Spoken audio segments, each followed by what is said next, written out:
Keith, why don't you tell the people on YouTube what Carol did when he came out to Europe? Well, that was kind of an interesting evening. I'll start out from the beginning. He had come over to preach at a military retreat down in Berchtesgaden. And so when he was over there, we decided to take a 2-week vacation and go down through the Alps and do some skiing and then go down into Italy where we used to live.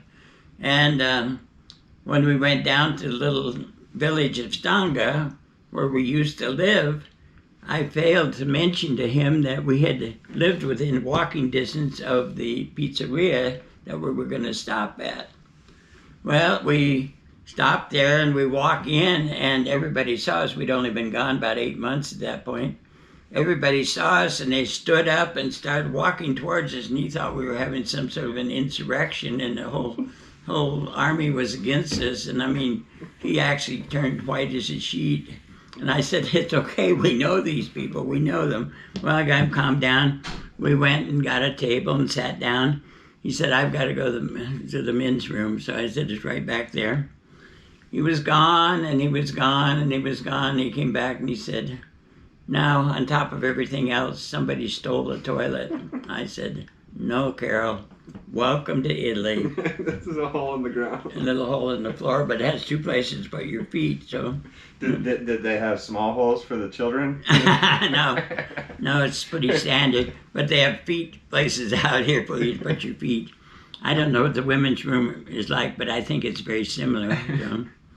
It becomes a interesting factor. When we first moved to Europe, we got a book that was called The Continental Can. And do you still have it? I don't think so. No. But I think you can probably still get it. But it described all the different toiletries throughout. And one of the more interesting is the Pissoir in Paris. It's a little men's room that you kind of walk into on the main street, and it hits you about less below your shoulders and above your knees. And you can watch people going by, and while you're doing your business, talk to people if you want or whatever, Oh, you're not in a structure, it's just... No, you're just in this little round encirclement, and it's open for your head. So it was cool. Kind of a interesting experience for me when I first went there.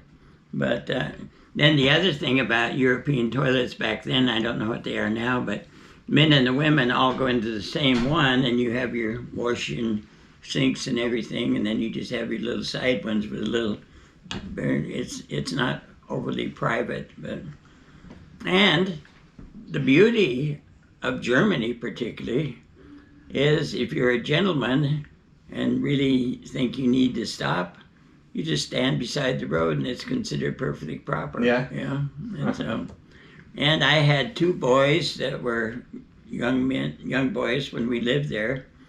And when we came back to the States, we went to a carnival, and my oldest boy was standing right there in the middle of the walk going with people kind of jumping over the stream. But, You thought it was normal here. Oh my gosh, so anyway. All right, well, the Continental Can, I'll have to add that on my Amazon wish list. It'd be interesting to look it up and see if it's still in publication.